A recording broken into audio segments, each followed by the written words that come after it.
उन्होंने जो next philosopher थे पकुड़ा कटियायामा, उन्होंने क्या किया बेटा, फर्दर उसके ऊपर डिस्कवरी की और उन्होंने बोला कि जो सबसे छोटा डिवाइड होने के बाद जो पार्टिकल्स मिलता है वो नेचर में फ्री एग्जिस्टेंस नहीं करता, वो कंबाइन स्टेट में एग्जिस्ट करता है और कंबाइन होके बहुत सारे डिफरेंट काइंड्स के कंपाउंड्स बनाता है।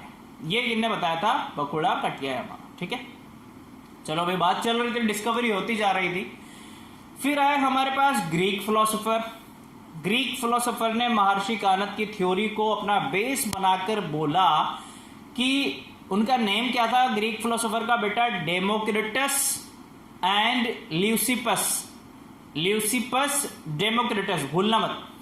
ग्रीक फिलोसोफर आए दो, डेमोक्रिटस, ल्यूसिपस। उन्होंने जो महर्षि कानत ने अपनी पोस्टुलेट दी थी, जो बेस रखा उन्होंने वही रखा कि जब हम मैटर को क्या कर रहे हैं, छोटे छोटे पार्टिकल्स में डिवाइड कर रहे हैं, तो हमें एक स्टेज आकर मिलती है जहां पर हम फर्दर डिवाइड नहीं कर सकते, या इस स्टेज के बाद एटम फर्दर डिवाइड नहीं होगा, इनडिविजिबल हो जाएगा। उस छोटे से पार्टिकल्स को उन्होंने नाम दिया था बेटा एटम। क्या नाम दिया था? एटम। किसने दिया था? Democritus and Leucippus, Greek philosopher ने। ठीक है, उन्होंने एटम नाम क्यों दिया? क्योंकि एटम का मतलब होता है बेटा indivisible. In Greek atom means था इनडिविजिबल, यानी जिसे डिवाइड नहीं किया जा सकता। बात समझ में आ गई? चलो, तो जितने भी साइंटिस्ट हुए, whether they are from India, whether they are from Greek, जितने भी साइंटिस्ट थे सब क्या कर रहे थे? अपनी अपनी एक्सप्लेनेशन दे रहे थे, थ्योरी दे रहे थे। कोई भी बेटा एक्सपेरिमेंटल बेस पे कुछ प्रूफ करके नहीं बता रहा था। फिर बात आई कुछ 1800 सेंचुरी की, 18th सेंचुरी में एंटोइन ल्यूरेंट लेवोइजर ने क्या किया? ये दो लॉ प्रपोज किए। क्या लॉ दिया उन्होंने? केमिकल कॉम्बिनेशन का लॉ प्रपोज किया 18th सेंचुरी में, या समथिंग अबाउट बात है 1774 की बात है, जब लेवोइजर ने क्या किया था? अपने लॉ प्रपोज किए थे, है ना, 1700-1800 की ही बात है, जब ये लॉ प्रपोज किए गए। किस बेसिस पे? कि मैटर जो है वो कंबाइन होता है तो वो किस तरीके से कंबाइन होता है, और वो जब नया कंपाउंड बनाएगा तो वो किस तरीके से नया कंपाउंड बनाएगा। बात समझ में आ गई इतनी? देन हम क्या पढ़ेंगे? Laws of chemical combination. क्यों पढ़ रहे हैं हम केमिकल कॉम्बिनेशन के लॉ? पता लग गया आपको? क्योंकि एक्सपेरिमेंटली जो डेटा दिया गया था वो एंटोइन ल्यूरेंट लेवोइजर ने दिया था। उससे पहले जो भी हमें बेसिस दिए गए, जो भी हमें पोस्टुलेट्स बताए गए बेटा, सब थियोरेटिकल था, किसी को बेस माना नहीं गया। ठीक है, तो क्या हुआ? एक्सपेरिमेंटल डेटा को हम मानते हैं, तो एक्सपेरिमेंटल डेटा हमें किसने दिया था? लेवोइजर ने। कब? जब अपने लॉ प्रपोज किए। तो क्या था? देखो यहां पर हमने लिखा है इंट्रोडक्शन में, आप इतना लिख सकते हो कि मैटर क्या होता है? स्मॉल पार्टिकल्स होता है जो एटम से मिलकर भी बना हो सकता है या मॉलिक्यूल्स में भी मिलकर बना हो सकता है। ठीक है, as different kinds of matter contain different types of atoms. Different kind के एटम्स डिफरेंट मैटर से बने होते हैं, या मॉलिक्यूल से मिलकर बना होता है डिफरेंट मैटर। ठीक है, अगर वो डिफरेंट मॉलिक्यूल्स और एटम से बना होगा तो उसकी प्रॉपर्टी भी डिफरेंट होगी। हमने यही लिखा है, देखो, therefore different kinds of matter have different properties. अगर वो डिफरेंट काइंड के एटम्स और मॉलिक्यूल से बना है, then we will see that the properties of the particular matter will be different from others. Is that clear? चलो, अब आ जाओ बेटा लॉज ऑफ केमिकल कॉम्बिनेशन। ये भी बहुत इंपॉर्टेंट है, अभी भी आप पढ़ रहे हो, आप 11th में भी पढ़ोगे। 11th का फर्स्ट चैप्टर जब पढ़ोगे some basic concept of chemistry, तब भी आप ये लॉ पढ़ोगे, तो अभी ध्यान से पढ़ लेना। क्या कहता है ये लॉ?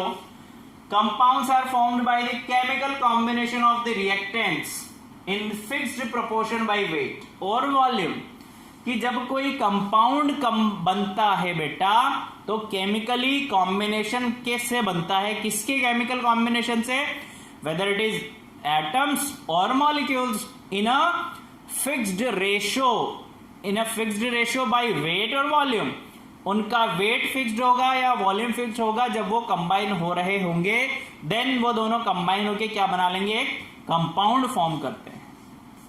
ठीक है। So this is achieved by the following certain laws. ये किससे पता लगा हमें बेटा? सर्टेन लॉज से, जिसे हम बोलते हैं लॉज ऑफ केमिकल कॉम्बिनेशन। बात क्लियर है इतनी? चलो नोट डाउन कर लो जल्दी से फटाफट से, देन आपको फर्स्ट लॉ बताते हैं आज।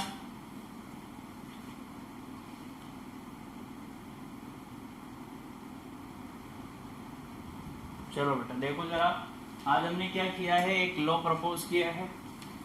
आज हम एक ही लॉ के बारे में पढ़ेंगे, कल क्या करेंगे फिर सेकंड लॉ पढ़ेंगे केमिकल कॉम्बिनेशन का, ठीक है। फर्स्ट लॉ क्या कहता है पहले ये देखो। फर्स्ट लॉ का नेम क्या है बेटा? Law of conservation of mass. अभी law of conservation of mass क्या कहता है कि जब कोई किसी भी केमिकल रिएक्शन में जो एलिमेंट्स हैं या जो कंपाउंड्स हैं आपस में कंबाइन हो रहे हैं, तो क्या होगा ड्यूरिंग द रिएक्शन, उनका जो मास है वो कैसा होगा? कांस्टेंट होगा, यानी चेंज नहीं होगा। चाहे वो कंबाइन हो रहे हों, चाहे वो नया प्रोडक्ट बना रहे हो। कंबाइन होकर नया प्रोडक्ट बनाएंगे, जाहिर सी बात है। तो जब भी किसी भी केमिकल रिएक्शन में मास ना तो क्रिएट किया जाएगा ना ही मास खत्म होगा। Law of conservation of mass क्या स्टेट करता है बेटा? सबसे पहली बात किसने प्रपोज किया? तो किया था ये सर एंटोइन ल्यूरेंट लेवोइजर ने 1774 में, 1774 में ये लॉ प्रपोज किया गया था लेवोइजर के द्वारा। उन्होंने क्या बोला कि किसी भी केमिकल रिएक्शन का ना तो मास क्रिएट किया जा सकता है ना ही डिस्ट्रॉय किया जा सकता है, ठीक है बेटा। इसे और सिंप्लीफाई अगर हम करें तो during the any chemical reaction total mass of the reactant side should be equal to the total mass of the product side. Is that clear? Must मतलब शुड नहीं, मस्ट होना चाहिए। अगर ऐसा होता है then the reaction will follow the law of conservation of mass, otherwise वो reaction होगी ही नहीं, ठीक है। अगर ये लॉ फॉलो करेगी कोई भी रिएक्शन तो रिएक्शन करेक्ट है या करेक्ट बैलेंस है, अदरवाइज रिएक्शन बैलेंस नहीं होगी। करेक्ट भी मे बी पॉसिबल नहीं हो सके। हमने यहां पर लिखा है देखो, law of conservation of mass state that mass can neither be created nor be destroyed in chemical reaction, यानी कभी भी ना क्रिएट किया जाता है ना खत्म होता है किसी भी केमिकल रिएक्शन में। मास कैसा होता है? कंजर्व्ड, यानी जितना रिएक्टेंट साइड का होगा उतना ही प्रोडक्ट साइड का भी होगा। हमने यहाँ पर एक एग्जांपल भी लिया है, देखो बेटा इस तरीके से आप देख सकते हो। यहां पर हाइड्रोजन को कंबाइन करवाया हमने, ऑक्सीजन से क्या बना? वाटर मॉलिक्यूल्स बनाया। तो देखो मास चेक किया हमने कि इस साइड का मास कितना आ रहा है 36 और इस साइड का मास भी कितना आ रहा है 36, यानी आपस में कंबाइन हो रहे हैं, तब भी मास में कोई चेंज नहीं है। हम क्या कह रहे हैं कि total mass of the reactant must be equal to the total mass of the product, यानी यहां से ये प्रूफ है।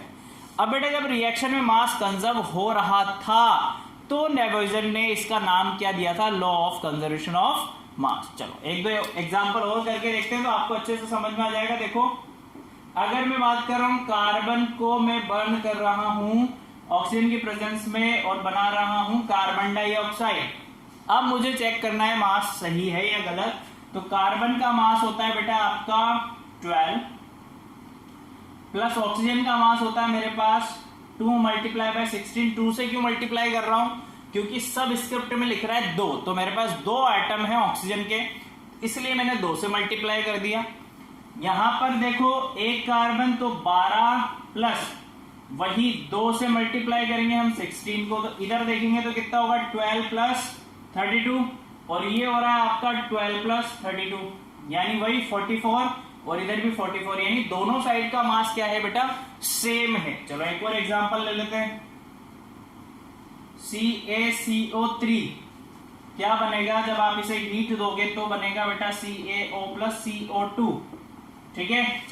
चलो अब मास देखो, कैल्शियम का मास होता है 40, कार्बन का मास होता है 12 और 3 मॉलिक्यूल्स ऑफ ऑक्सीजन इसलिए 3 से मल्टीप्लाई कर देंगे ऑक्सीजन के मास को, दैट इज 16। ध्यान से देखना, कैल्शियम का मास हो गया आपका 40, ऑक्सीजन का हो गया 16 प्लस कार्बन का हो गया 12 मल्टीप्लाई बाय 2 ऑक्सीजन पार्टिसिपेट कर रहे हैं और ऑक्सीजन का हो गया 16। चलो ये देखो बेटा कितना होगा 40 प्लस 12 52, ये हो रहा है 52 प्लस ये हो रहा है 48, इधर आ जाओ ये हो रहा है 56 और ये हो रहा है आपका 44, तो ऑलवेज क्या होगा 100, इधर भी 100, यानी मास चाहे रिएक्टेंट साइड का हो या प्रोडक्ट साइड का हो ऑलवेज क्या होगा बेटा, सेम होगा, कंजर्व्ड होगा।